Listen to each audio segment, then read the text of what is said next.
Welcome back to PCG Productions. I'm Austin, and today I'll be going over my initial impressions of Fortnite Chapter 2, or Season 11. I'll be breaking the video down into pros and cons, similar to how I did it for the Modern Warfare beta review. In the background, I'll be having gameplay by myself and Alec. And remember, if you enjoy the content, please subscribe and hit that like button. Now let's get into the video.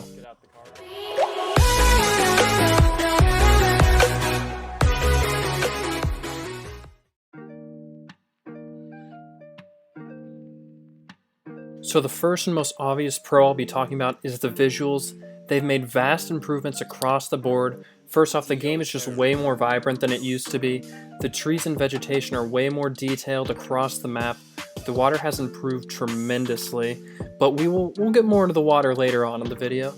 They even enhanced the shadows and time of day effects, so overall the game is just visually pleasing to look at now. I don't know if it's just me, but sometimes I get distracted by the visuals now, and I stop paying attention to what's going on in the game. It's probably just me, but either way, let's move on to the next pro. Locations. They did a fantastic job making new landing spots and bring back a few good old ones, like Risky Reels. I'm so glad they finally brought it back.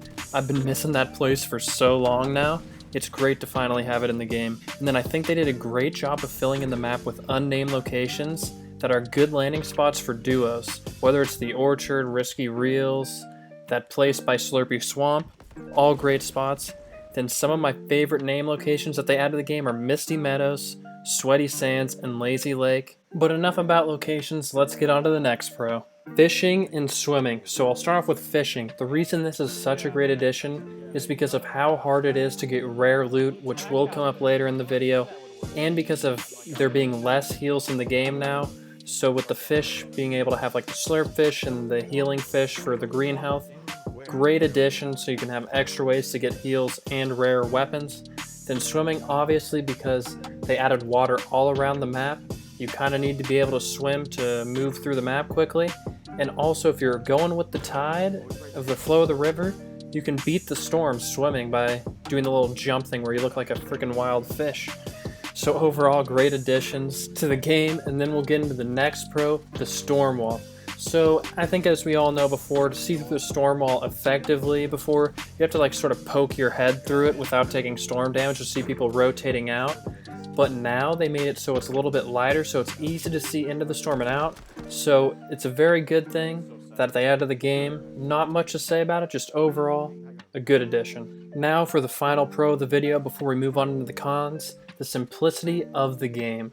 They've tried to revert it back to Season 1 where there's just less weapons, less things in the game, so it's just a straightforward battle royale without all the crazy stuff, which I might want a little bit of the crazy stuff back, which will come up, but overall, I think it's a good change.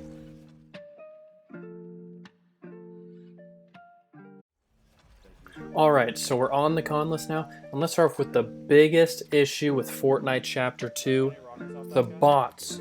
Why would they put bots in the game? They are so bad, it's unbelievable. I remember one fight, me and my teammate were fighting these two people over here, we just killed them off. We walk around the corner and there's this bot breaking into a building where there's a door where they could have just opened the door to go in the building, but they're breaking the wall to get in.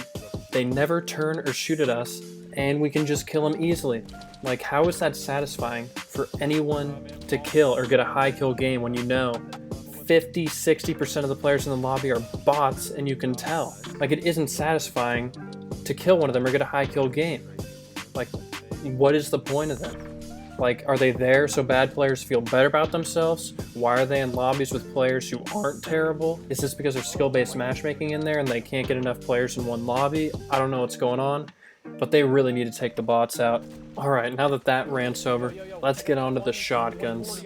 Now obviously the purple and gold pump along with the purple and gold tack are really good. Honestly, the blue tack isn't bad either, but why do they have the gray to blue pump in the game, especially the gray and green pump? They are so bad. They're useless to have in the game. They're just there to be trash. I'm going to bring up a clip of, I believe it was using the green tack, just to show an example of how bad shotguns are. So here's the clip. You can see I snipe him for 100, so I'm going to go rush him with a green tack, thinking this guy's 100 health at max. It should work out fine. Hit him with a 69. Are you kidding? This gun Then you is hit so him bad! with a 20-something. I sniped him for As you can hear from my reaction, this gun is so bad. I get it. No, I'm bad. I know. But let's get on to the con. Rare loot. This works perfectly because obviously only the rare shotguns are any good this season, in my opinion. And unless you find a blue chest or get a supply drop, the chances of getting a purple or gold weapon seem to be way lower than they were in Fortnite Chapter 1. So honestly, I think they need to do a buff of loot out of chests to give you a better shot at getting a purple or gold weapon. Obviously not a super high probability because that would be unfair, but at least bump it up a little. Like, I feel like only one person in a squad gets a purple or gold weapon out of a chest every single game we play. Then the next thing I think they need to improve on is more mobility. They've only got boats and pretty much swimming to make you move faster. Launch pads, I don't know why they took them out. I really think they should add launch pads back. And then, you know, maybe shockwaves or flint knocks back in the game to add a little bit more fun.